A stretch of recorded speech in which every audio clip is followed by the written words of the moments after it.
बिहारी मेरे सने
कन्हैया मेरा नाम हो रहा है।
सूरत पे मोहन दिल दीवाना हो गया।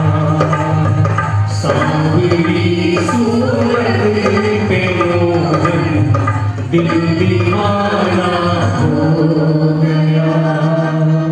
दिल दीवाना हो गया मेरा दिल दीवाना हो गया।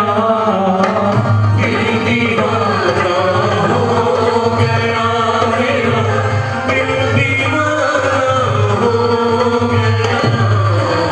सांवरी सूरत पे मोहन दिल दीवाना हो गया। सांवरी सूरत पे मोहन दिल दीवाना हो गया।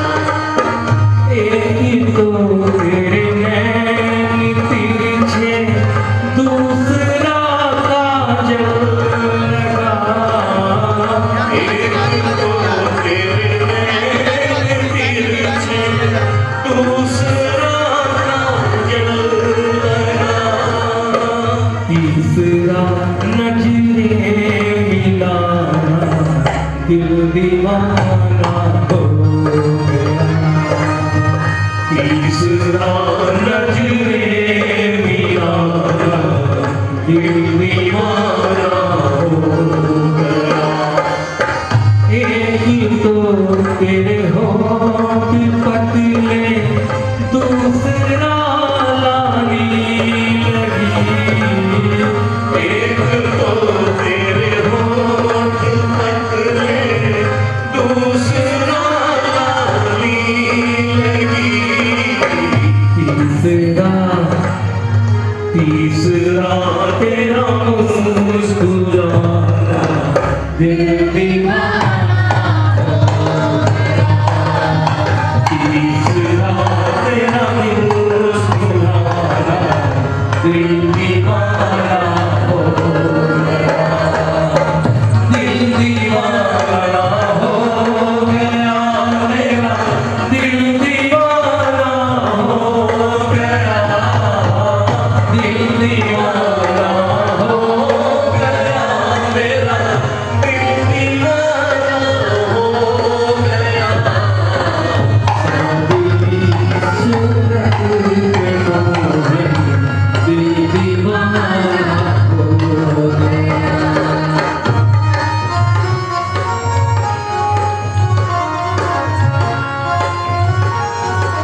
तो तेरे हाथ कोमल दूसरा मेहंदी लगी एक तो तेरे हाथ कोमल दूसरा मेहंदी लगी एक तो तेरे हाथ कोमल दूसरा मेहंदी लगी एक तो तेरे हाथ कोमल दूसरा मेहंदी लगी तीसरा तीसरा मुरली बजाना दिल दीवाना हो गया तीसरा मुरली बजाना दिल दीवाना हो गया दिल दीवाना हो गया मेरा दिल दीवाना हो गया दिल दीवाना हो गया मेरा दिल दीवाना हो गया सारी सूरत के मोहन दिल दीवाना हो गया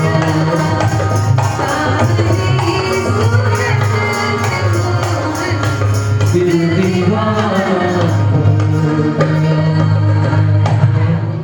बोलो वृंदावन बिहारी लाल की जय। श्री राम जय राम जय जय राम श्री राम जय राम जय जय राम श्री राम जय राम जय जय राम श्री राम जय राम जय जय राम श्री राम जय राम जय जय राम श्री राम जय राम जय जय राम वसुदेव सुतं देवं सचाणूरमर्दनम् देवकी परमानन्दम् कृष्णं वन्दे जगद्गुरुम् बोलो।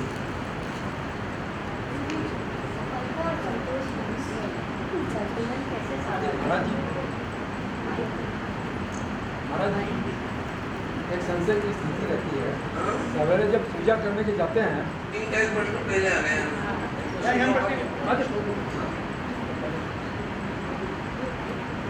प्रश्न पूछने वाले उससे पूछिए तो सब लोगों के ध्यान में आएगा। सफलता और संतोष के बीच में संतुलन कैसे साधा जाए? 55 वर्ष के होने तक संतोष का विचार ही नहीं करना। संतोष हो वही श्रियम हंति। महाभारत में स्पष्ट लिखा है कि आप संतोष की बात करेंगे तो आपका डेवलपमेंट रुक जाएगा। इसलिए always stay dissatisfied up to the age of 55। उसके बाद में संतोष को अपना लीजिए, समझ लीजिए। तो 55 तक सफलता का ही विचार करना, बी एम्बिशियस, थिंक बिग, अधिक से अधिक मिलाने का प्रयास करना और 55 तक अपना सारा इस प्रकार का गुणगान करते करते जहां पर हम पहुंच जाएंगे अब संतोष का अभ्यास शुरू कर देना, तो उसमें आपका बैलेंस रहेगा, समझे ना। जवानी में संतोष नहीं रखना।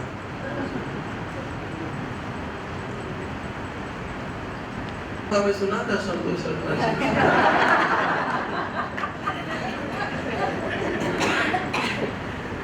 Stress is favorable for us. आप में से 7 हैबिट्स किसने पढ़ी है? इतने बड़े बड़े विद्वान। अच्छा, okay fine, you read it. 8th habit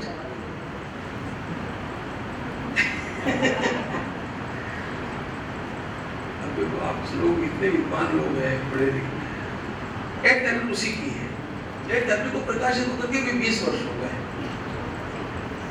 मुझे बोलना क्या था? What is 8th habit? It is eustress. Stress is useful stress. यदि आप स्ट्रेस नहीं लेंगे तो आप डेवलप नहीं होंगे। आप मुझे बताइए, एक वेट लिफ्टिंग करने वाला आदमी स्ट्रेस लेता है कि नहीं? लेता है कि नहीं? उठाता है ना, काय को लेता है? लेकिन वो स्ट्रेस लेता है तो उसके मसल बनते हैं।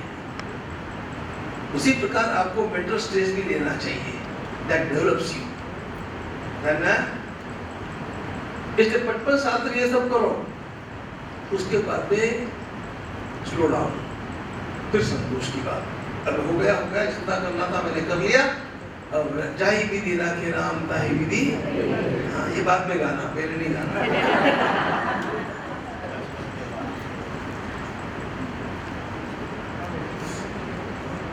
गुरुजी, यस, सवेरे सवेरे जब पूजा करते हैं, एक संशय की स्थिति रहती है कि आज राम जी का पूजा हो गया, कृष्ण जी का नहीं हुआ, कृष्ण जी का हो गया, शंकर जी का नहीं हुआ, कहीं वो नाराज नहीं हो जाए। तो कैसे हम लोग इसमें सामंजस्य बढ़ा कि एक भगवान कैसे करें? आप एक की पूजा क्यों करते हैं? सभी करते हैं। आपके घर में सब है ना, तो सब की पूजा करते हैं, इसकी वो क्यों रह गया? कोई जैसे टाइम नहीं मिला थोड़ा, तो वो भगवान रह गए, तो ऐसा लगता है कि वो नाराज नहीं हो जाए। और नए नए भगवान आते जा रहे हैं, तो वो भी तो जुड़ते जा रहे हैं।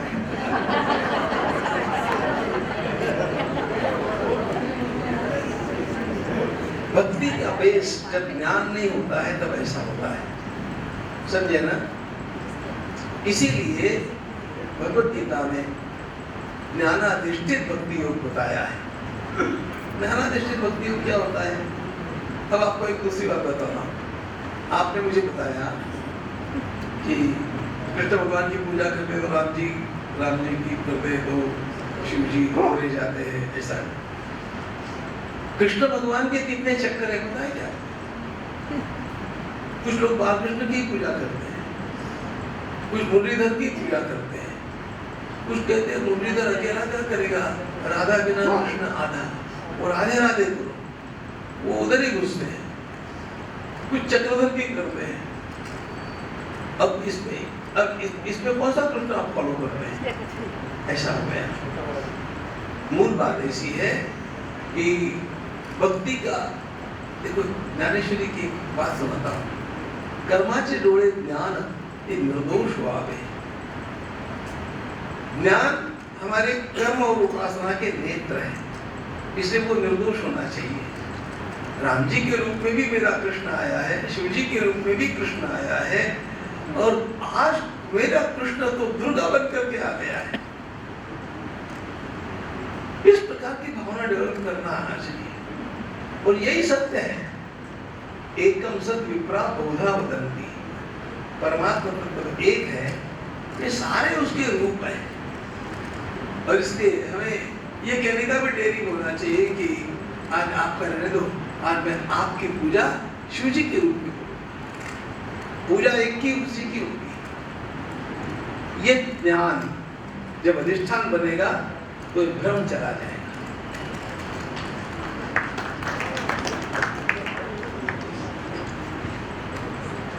गुरु जी कोटि कोटि प्रणाम।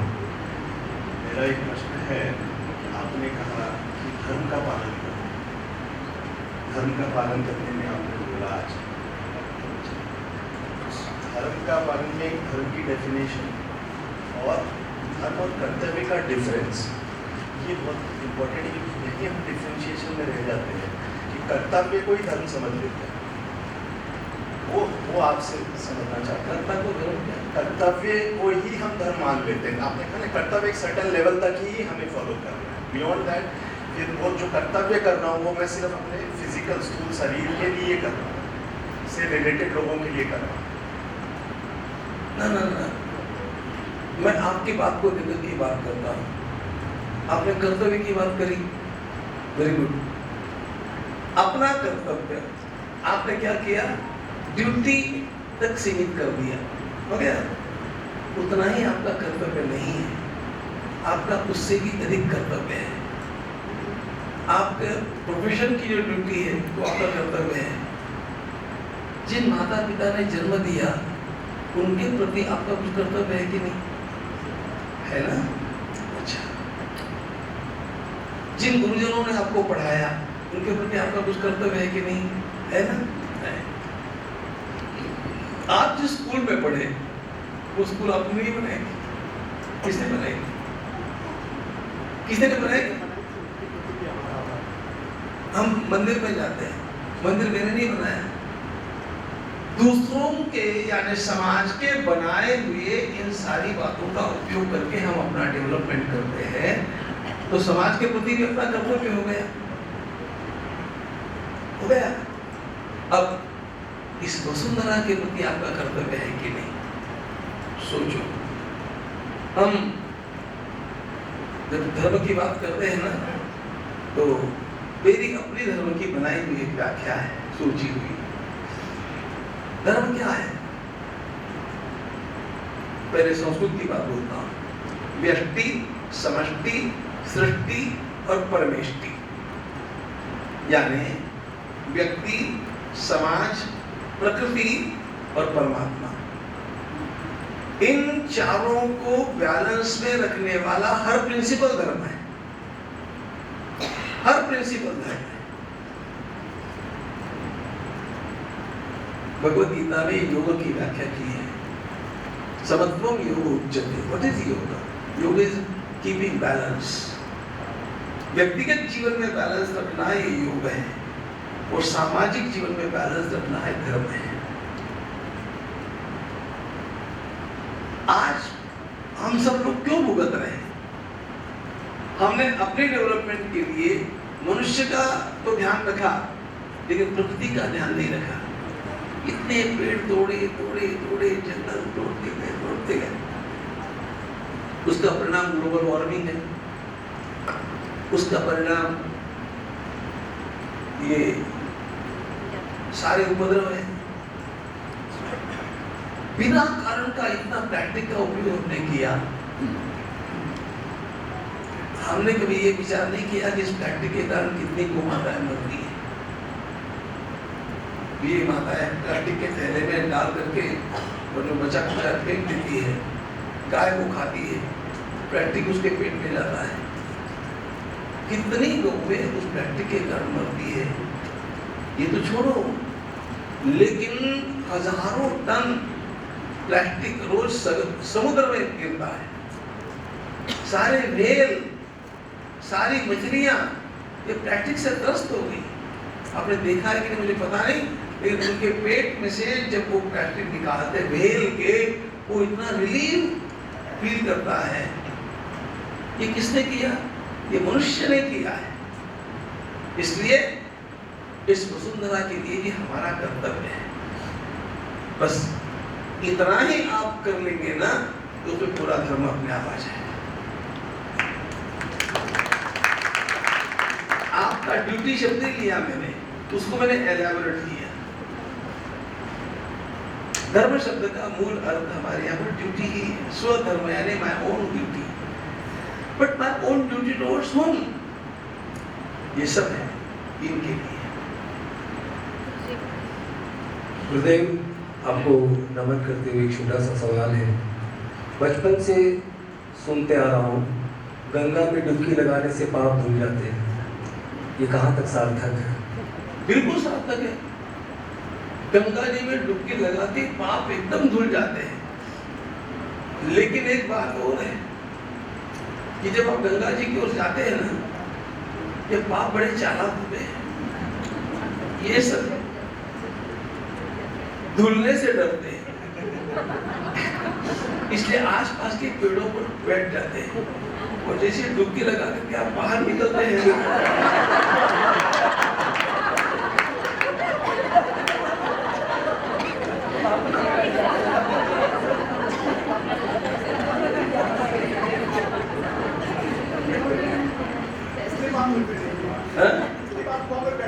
वापस आ जाते हैं। सर जिस रास्ते से जाए उस रास्ते से वापस नहीं।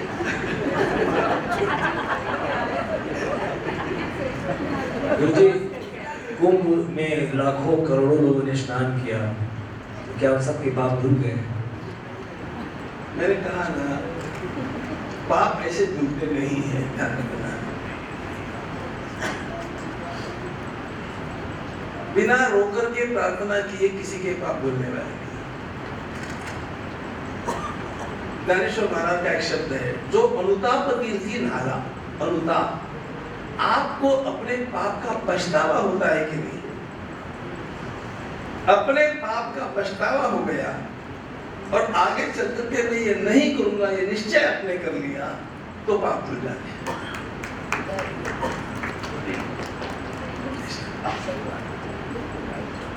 अच्छा, ये शब्द ज्ञानेश्वर महाराज का है, जो अनुताप तीर्थी नाला, अनुताप तीर्थ का है, अनुताप यानी पछतावा,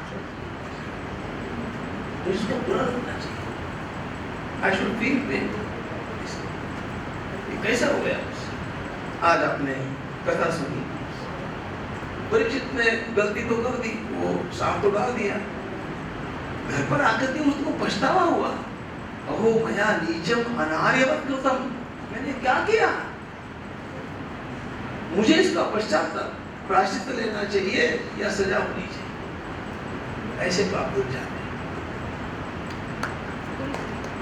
नहीं तो एकदम फेविकोल लगा करके पक्के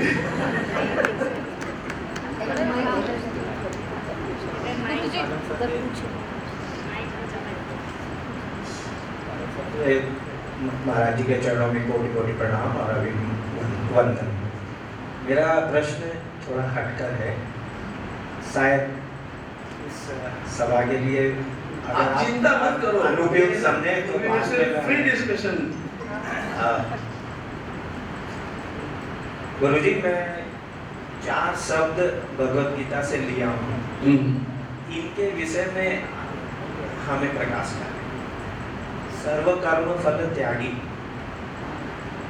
सर्वारंभ परित्यागी, सर्व संकल्प संन्यासी, शुभाशुभ परित्यागी। कृपया मार्गदर्शन।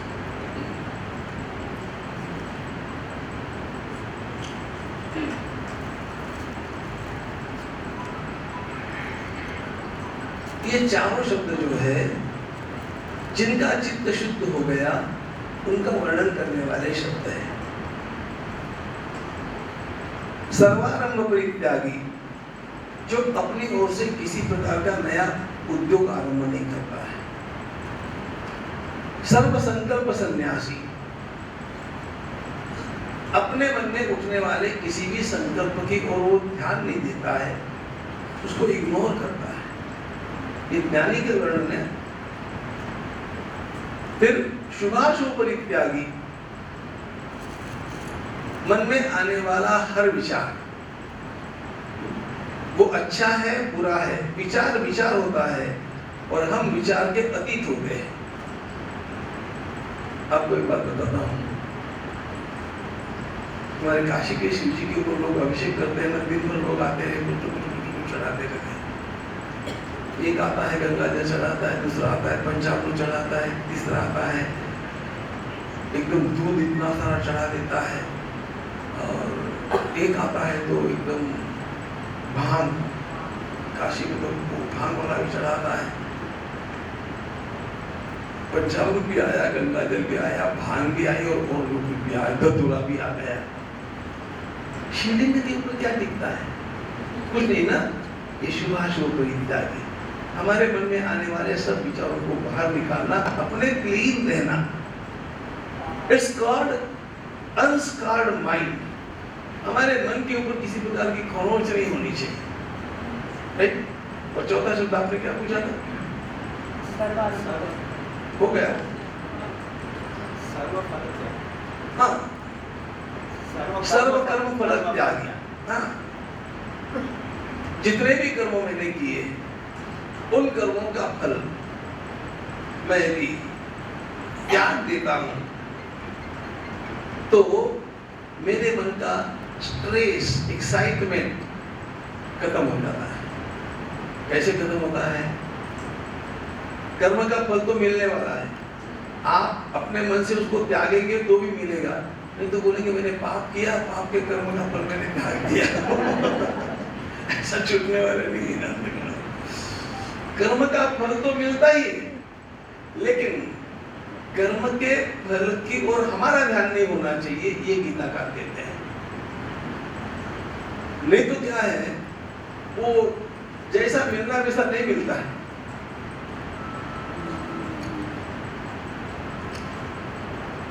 एक माँ काम कर रही थी, वो बीज बो रही थी।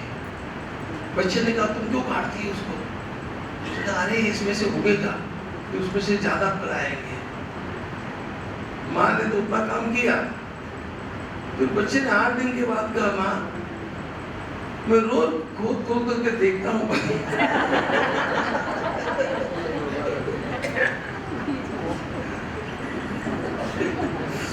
उसमें से तो कुछ नहीं होगा। सर्वकर्म फल त्यागी का अर्थ ये होता है कि do it and forget it, तो आपका माइंड फ्री हो गया। अदरवाइज क्या होता है, आपका मन उसके चिंतन में रखता है, और जो मन अपने सामने के काम को छोड़ करके फलों का चिंतन करता है ना, वो उतना फोकस नहीं होता। मेरा अभिप्राय ये था कि भगवान ने कर्म और त्याग के विषय में ही सबसे उत्तम बताया। इवन अगर हम बुद्धि योग को भी लेते हैं तो उसमें स्टेप बाय स्टेप ये सबको तो उनको तो आपका माइक नहीं, सबका लाभ हो जाएगा ना।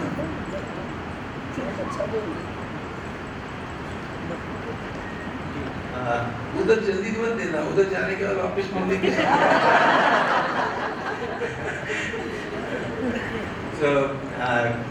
गुरुजी मेरा अभिप्राय इन शब्दों से लेने का एक ही था कि भगवद गीता में भगवान ने कर्म फल त्याग को सबसे सर्वोच्च स्थान दिया है। भक्ति योग 12वें अध्याय में भी अगर हम देखें तो उन्होंने 4 स्टेप्स जैसे बताए, तो लास्ट में कहा कि अरे भाई तू कर्म फल त्याग ही कर ले तो ही तू मेरे को पालेगा, त्यागात् शांतिरनंतरम्। तो मेरा कहने का मतलब ये है कि ये जो भगवत प्राप्ति की जो बात है, और तो उसी से संबंधित मैंने ये प्रश्न किए थे।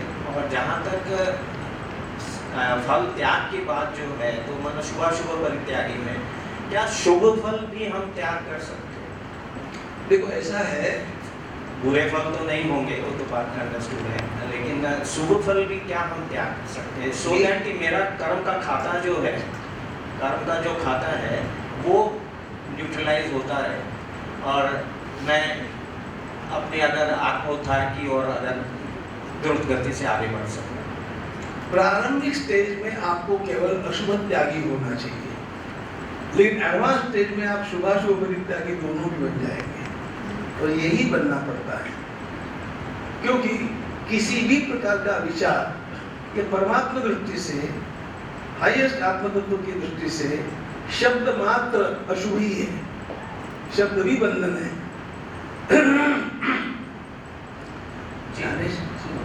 ज्ञानेश्वर महाराज ने अज्ञान खंडन किया, लेकिन उसके बाद ज्ञानेश्वर महाराज ने ज्ञान खंडन भी किया।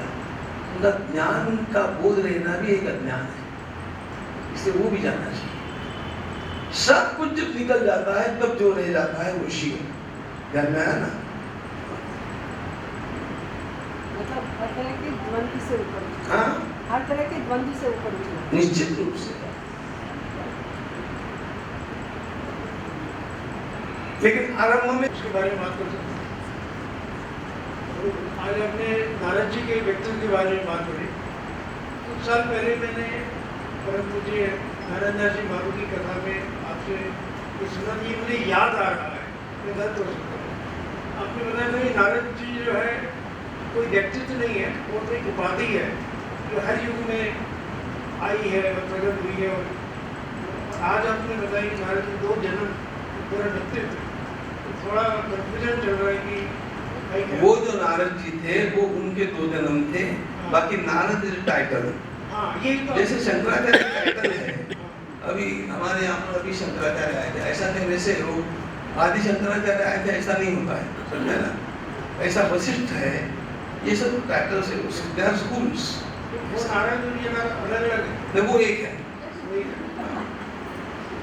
जिसकी ये कहानी है वो नारद उस जन्म में इस जन्म में एक है, लेकिन उसके बाद में नारद एक उपाधि है। हर जन्म में है। हर जन्म की बात नहीं है, वो कोई भी व्यक्ति होगा यदि उस प्रकार, हाँ यस,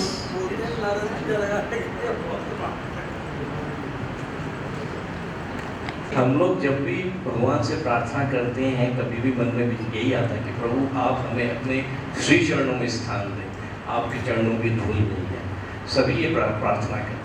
तो प्रभु को कोई ऐसे भी कभी मन में ऐसा नहीं आता कि आपने जो आपके कर कमलों से हमें उठाएं या ऐसा कर जो भी हो, तो श्री चरणों का प्रभु का क्या महत्व है? सब श्री चरणों को ही क्यों हम लोग अपने मन से भी यही आवाज आती है, श्री चरणों का क्या महत्व प्रभु का? तो जाने दीजिए, फिर वो उठा लेंगे आपकी योग्यता के अनुसार, समझे ना? हम लोगों के जिसको स्कोप, हमारा स्कोप उतना ही है, वहां तक भी पहुंच गए तो बहुत है। फिर आगे जो है वो आपको चाहे तो अपने पास बैठा लेंगे, चाहे तो आपको हृदय से लगाएंगे, चाहे तो सिर पर बैठा लेंगे, कंधे पर बैठा लेंगे। हमारे विठ्ठल भगवान का अभंग है, तो नहीं तो करे विठू माता लेकुरवाड़ा संगे गोपाळांचा मेळा। तो वो ज्ञानेश्वर महाराज को गोदी में लिए और निवृत्तिनाथ महाराज को उंगली पकड़ करके चला रहे, ऐसा सब वर्णन है। तो ये तो सब होता है। अब देखिए मैं जो बोल रहा हूँ उसमें कितना सेंस है। हनुमान जी का ध्यान निरंतर भगवान के चरणों की होता है, लेकिन महान कार्य करके हनुमान जी महाराज आए और प्रभु ने क्या किया, भगवान ने उसको उठा, पहले तो सिर पर हाथ रखा और फिर उठा करके हृदय से लगाया, आलिंगन दिया, समझे ना? तो चरणों तक पहुंचने की आकांक्षा रखेंगे और विनम्रता से उसके लिए हम प्रयास करते रहेंगे तो अपने आप भगवान हमें उठा करके गोदी में ले सकते हैं, हृदय से लगा सकते हैं, सिर पर हाथ फेर सकते हैं। पहले ही उनके सिर पर बैठने का प्रयास करेंगे तो फिर वो चरणों तक भी नहीं आने देंगे, वो समझ जाएंगे कि बदमाश।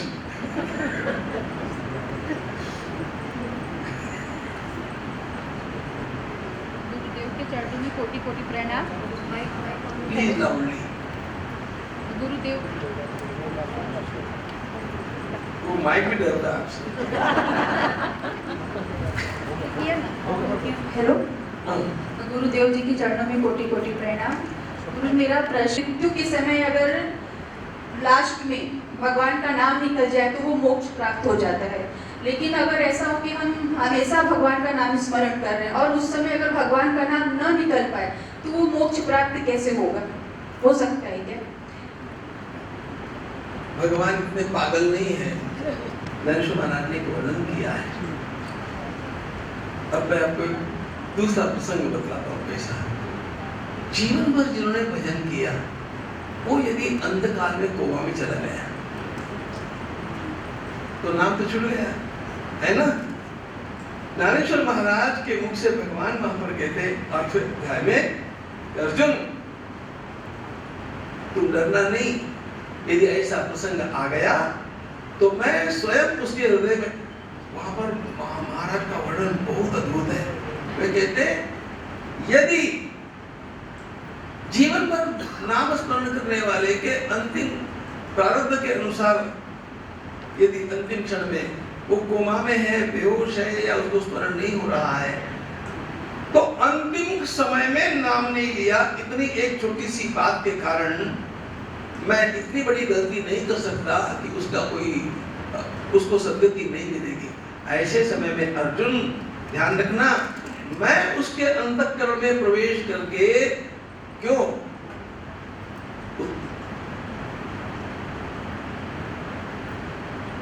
उत्तीर्णता लागी, उसका जो नामस्मरण के कारण मेरे ऊपर ऋण चढ़ा है, उस ऋण को उतारने के लिए मैं स्वयं उसके हृदय में प्रवेश करके उसको भीतर से नाम का स्मरण दिलाता हूं।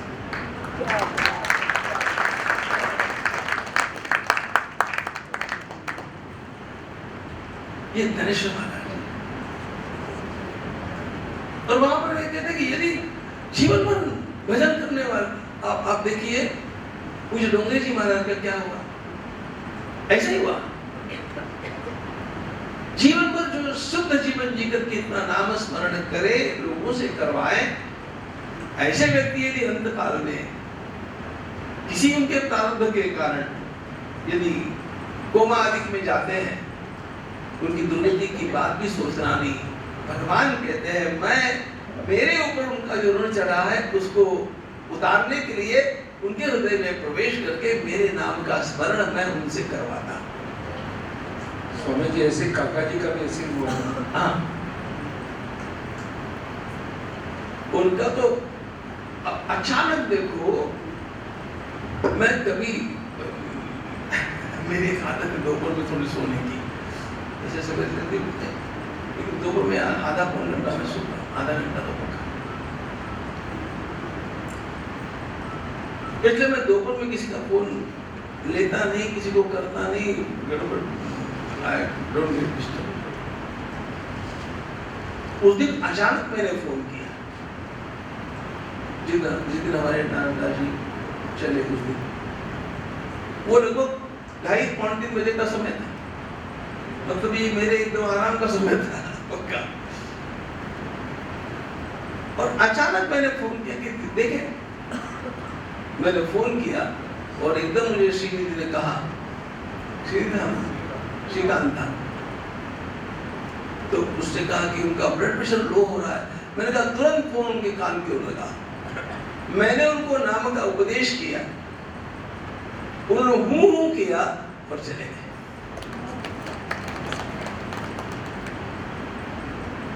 ये तो अभी की घटना है। एक दूसरी घटना बताता, पास्तर में मेरी कथा थी। पास्तर है, सरस्वती का स्थान है कर्नाटक में, तो हाँ, तो वहाँ अष्टमी का दिन था। अष्टमी के दिन मृत्यु पूजा ज्यादा होती है, तो पूजा करके उठा तो मेरा मोबाइल बज रहा था, तो मैंने उठा करके पूछा, तो सेलू से फोन था हमारे बियाणी जी का, जयप्रकाश जी का। मैंने कहा क्या है? उनका काका जी आपसे बात करना चाहते हैं। अब देखो, उनके पिताजी 86 वर्ष के, 86। मुझे कहा गुरुजी मैं जा रहा हूँ, वो मुझे बोल रहे मैं जा रहा हूँ। मैंने कहा जाइए, आनंद से जाइए सीधा। और मैंने जय श्री कृष्ण कहा, मैंने फोन रखा, वो चले गए। इट्स अनबिलीवेबल, ऐसा है। तो किसी न किसी प्रकार से भगवान उसको अरेंज करते ही हम अभी देख रहे हैं। तो ज्ञानेश्वर महाराज ने तो बड़े सुंदर शब्दों में कहा कि मैं उत्तीर्ण वाला जो उन्होंने मेरे ऊपर चढ़ा है, उसके नाम स्मरण के कारण जो उन्होंने मेरे ऊपर चढ़ा है, उसको चुकाने के लिए मैं उसके भीतर घुस करके उससे नाम स्मरण करवाता हूं। इसलिए एक बात ध्यान रखना, किया हुआ कर्म कभी व्यर्थ जाता नहीं, अपना साधन छोड़ना नहीं, और कुछ चाहने की आवश्यकता नहीं। आपके बिना चाहे, हमारे चाहने से हम लिमिट करते हैं, ये चाहिए वो चाहिए। तुम्हें क्या चाहिए उसको पता है ना, ये बताओ।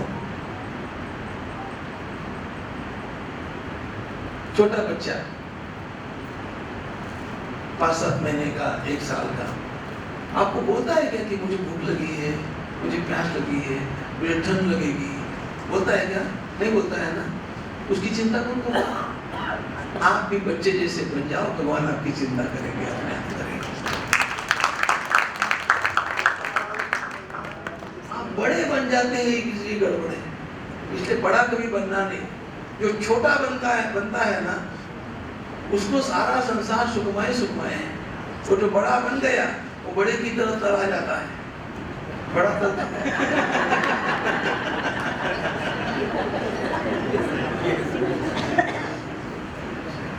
इसलिए हमारे तुकाराम महाराज याचना भगवान से क्या मांगते पता है? लहानपण देगा देवा, मुंगी साखरेचा लहानपण यानी छोटापण, मुझे छोटा बनाओ, छोटे बनने में मौज है, बड़े बनने में तो गड़बड़ी गड़बड़ी। सिया और रामचंद्र